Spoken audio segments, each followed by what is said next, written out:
right, so yesterday was the first Store Showdown in the New York City area that I was able to attend. I think it was only the second one in the New York City area, or could have even been the first. There could have been one in Yonkers, I'm not sure. But it was hosted by Cook's Crafts at their hobby night. I think we had 24 people attend, and my Han green build took home everything, going 5-0 for the night.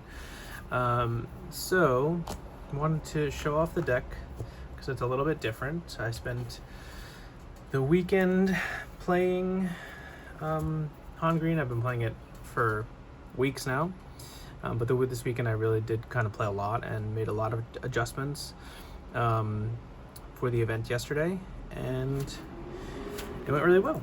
So we'll start with the early game. We played 3 Greedo, 3 Battlefield Marine, 3 Leia, are like early game units. I was playing 3 Mothma, but basically every time I was playing it this weekend, I feel like it got me a card. More often than not, I actually missed, I think, twice. But the 1-3 body just wasn't good. So like by Saturday night after an event, I cut it down to 2, and then by Sunday I cut it all together. And what I realized was the games that I won, I drew Millennium Falcon. Those were the easiest games. So that led me to run 2 Prepare for Takeoff, which is pretty unusual, I'd say. So this lets you search the top 8 for 2 vehicles. And after these ground units that are initial, we're running a lot of vehicles. I also was main decking 3 Spark of Rebellion this weekend. I ended up cutting it down to 2 for this event, in the main deck anyway. So those are your main 2 cost spells, and then we've got 3 Surprise Strike as well. So that's all your 2 cost spells. On to the 3 cost stuff. We're running the triple Millennium Falcon, obviously.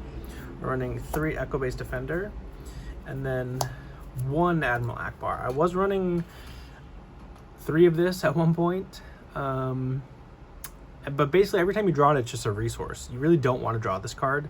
You want it off of U-Wing, or it's like okay if you're able to kind of swarm with U-Wing and then play it later, like the next turn or something. But typically, yeah, you don't want to draw this. And cutting the copies means you're not going to draw it as much. I hit a Vader for 5 yesterday with Admiral Akbar off of a big U-Wing when I already had units on board, so that was pretty sweet. So those are your 3 costs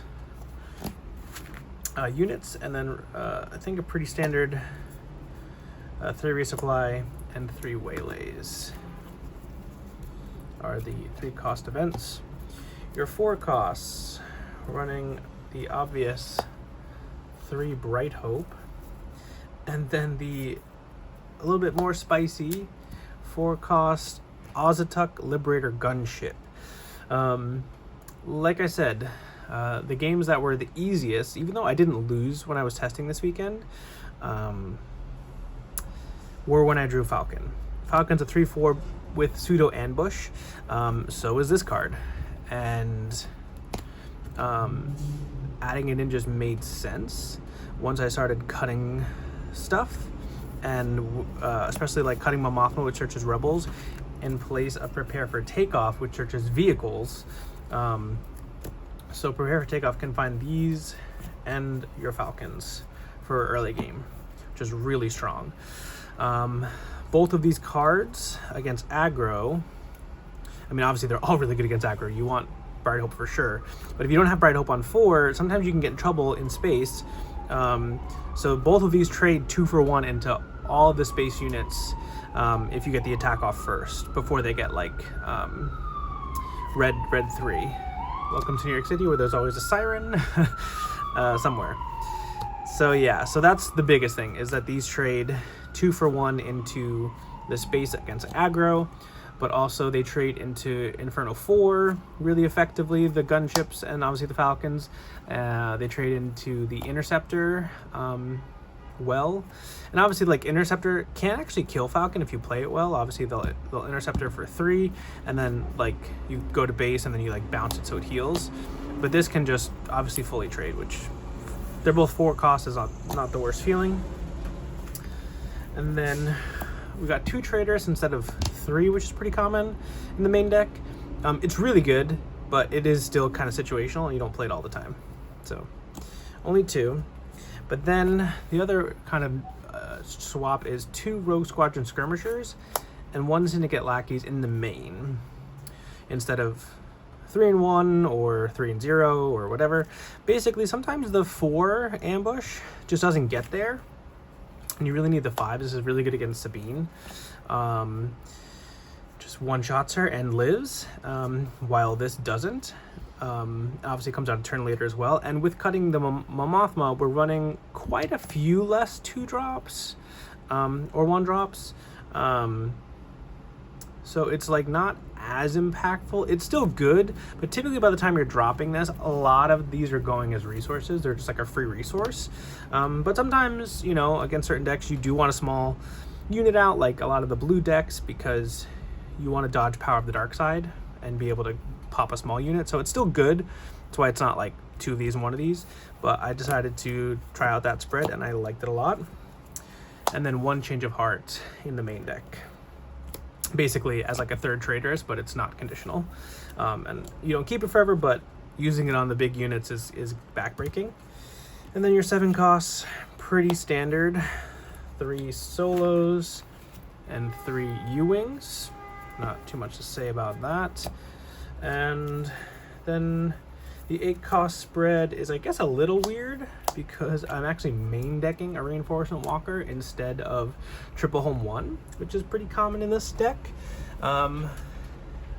Basically, again, I wanted to just have a really good aggro matchup, and this card is not really good against aggro. It's always just resourced, whereas this card is very good because it heals 3 on summon. This, yeah, it heals a lot, but it's just not going to happen typically. So by the time you can get this out, you know, you really stabilize. And against aggro, if you're not in danger, the biggest thing is delaying your Han turn. So normally you'll like Han on 4 resources, right? So then this becomes, or whatever, when you put your 3rd resource, you have 5, right? So you Han to get 6, you flip for 7, and then you'll U-Wing or Han Solo or something.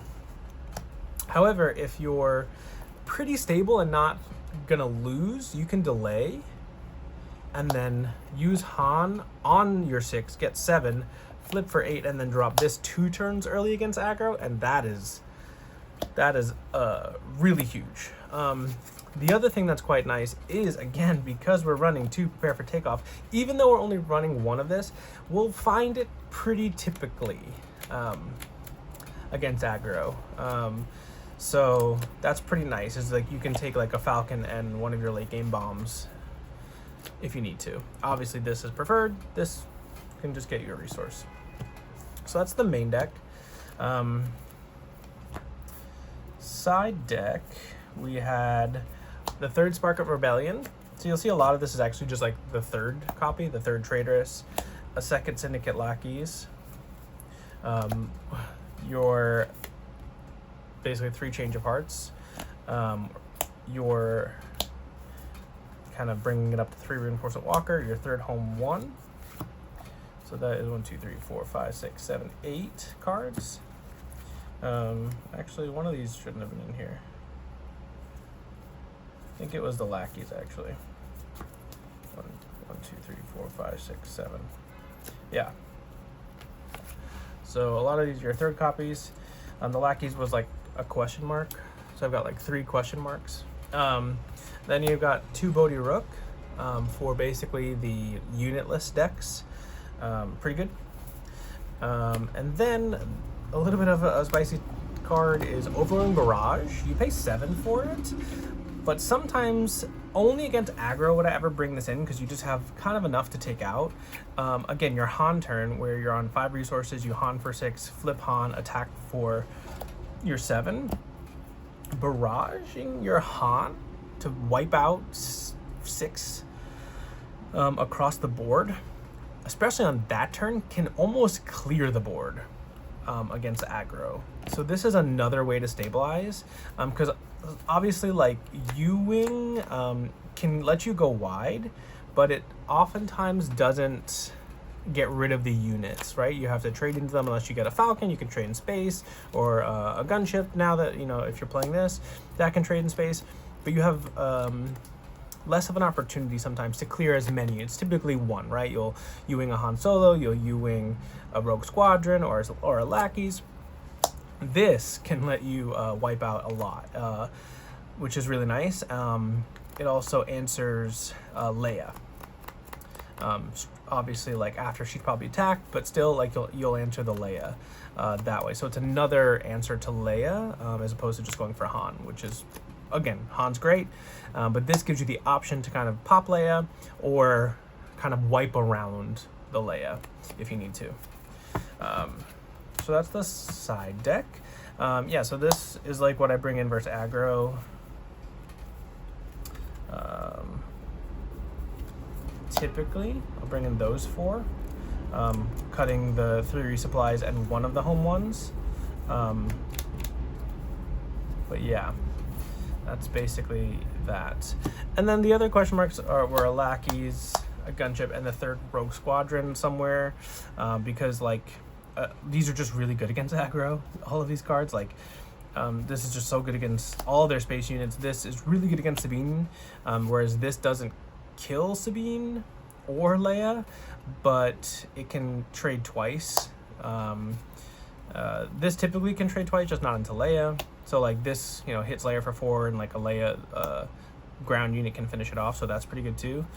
So these were like strong considerations, adding in the 3rd copy, and the 2nd copy, but those didn't make the cut. But yeah, big fan of this deck, obviously. Took it all the way. Went undefeated with kind of all the versions I ran this weekend. I had an event on Saturday that was it was a best of 1 where we could side deck after leaders were revealed, so it was like a pre-boarded event for time for the 4th.